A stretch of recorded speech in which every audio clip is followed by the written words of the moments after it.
Thank you, Mr. Chairman. Thank you, all friends. Let me say one thing. I would like to state to you the facts and realities on the ground. I will not make any value judgments. I'll leave it to you to draw your own conclusions. The reality about Camp Ashraf is hermetically sealed. Nobody could penetrate Camp Ashraf without the active participation of the Iraqi security forces. In the east, south of Lionsgate, you have the base for the HQ of the army in Ashraf, and you have the police.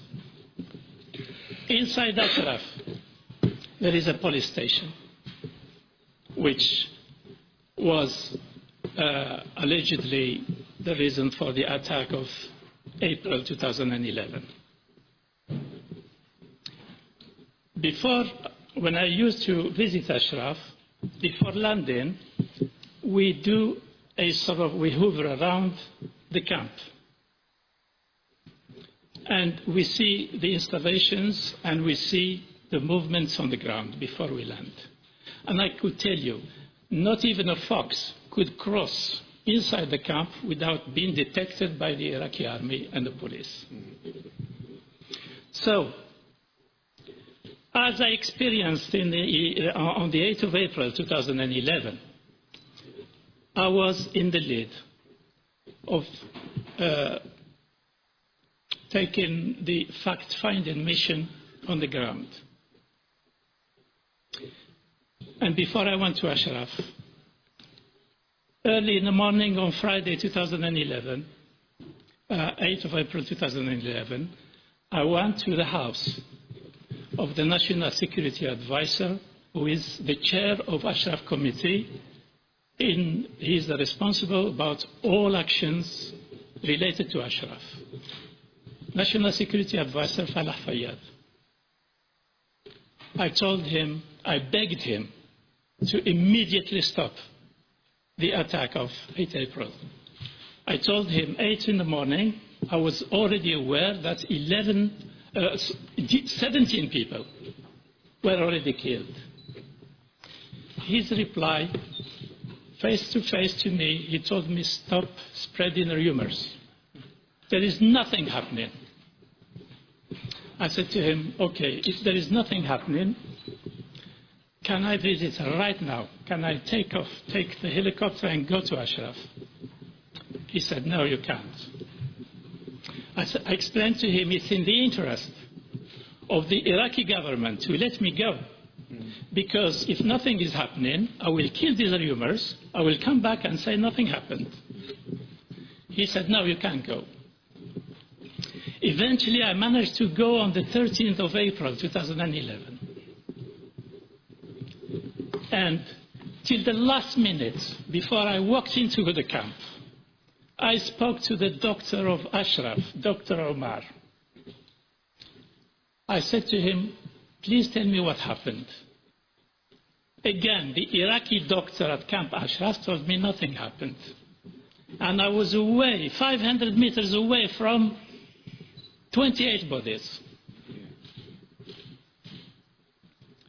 Why I'm telling you this? I'm telling you this because from my experience, I know that nothing could happen in Ashraf without the direct participation of the Iraqi army and police. And I also know from the experience that the government of Iraq has deliberately planned well in advance the operation. And I could tell you,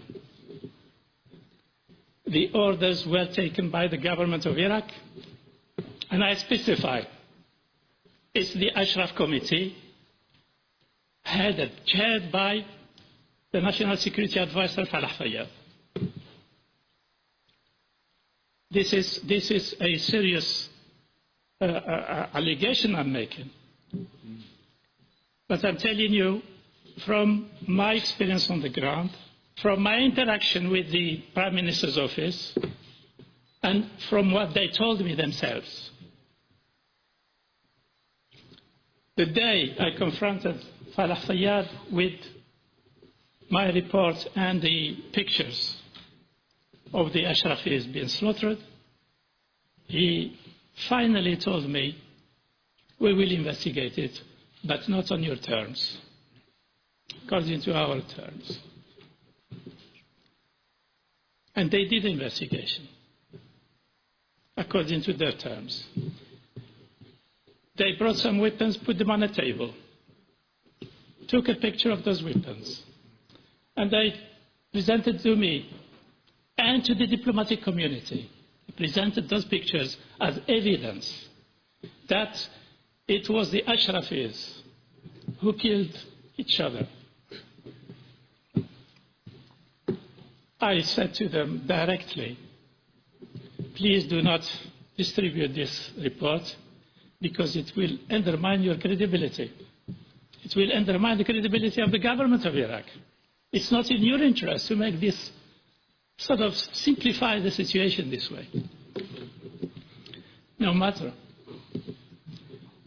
The massacre of April 2011, which we learned a lot from it, I reported it,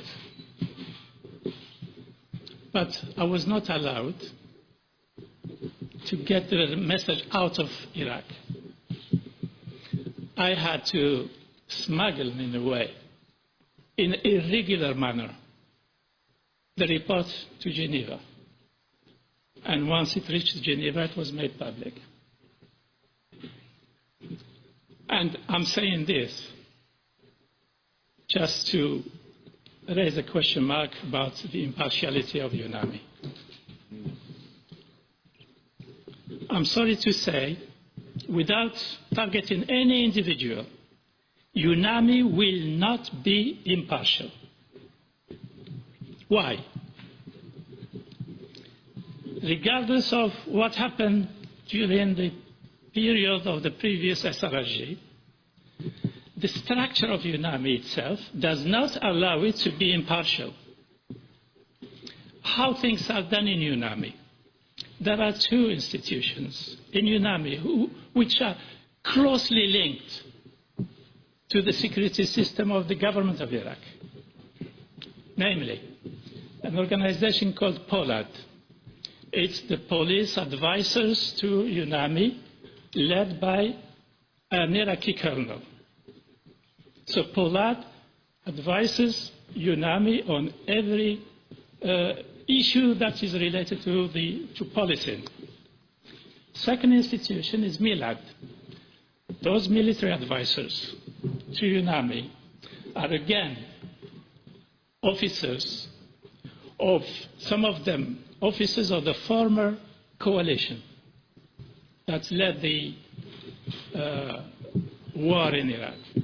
But MILAD conducts its briefing together with the chief of staff of the Iraqi army in Baghdad. So, on the ground, there is nothing that happens without the contribution of MILAD and POLAD. And when you say MILAD and POLAD, meaning the Iraqi security apparatus. Now, when we call on UNAMI to investigate, I could tell this House that there is no way for MILAD to produce an independent, impartial, transparent report. What we would like to see is a real independent, impartial party to come in to investigate this situation. The massacre of 52, the way we saw them on these clips, by all criteria, are a crime against humanity. And we will not allow a system of the United Nations to come sort of water down the situation and makes it a sort of an incident, a regrettable incident, they would say. This is not a regrettable incident. This is a planned, premeditated, crime committed against protected persons. I would call on the NGOs to verify what I'm saying on the ground. I would also call on the diplomatic missions in Baghdad, who are used to brief on human rights issues every other week in Baghdad. I will call on them to look at the matter on the ground, because a lot of diplomatic missions hide behind UNAMI. Everybody says we support what UNAMI does. But they too know that UNAMI cannot be independent in its work. And they are in Baghdad to support the government of Iraq. If they fail to do so, their mandate will be terminated. That is the Resolution 1770 of the Security Council. In these circumstances, we cannot rely on UNAMI to produce an independent, impartial report. We cannot rely on the whole UN system to investigate this incident. We want a truly independent, impartial organization to look into this matter, because we are witnessing, we are seeing crimes against humanity, unless the international community takes this matter seriously and acts to stop it. I thank you very much.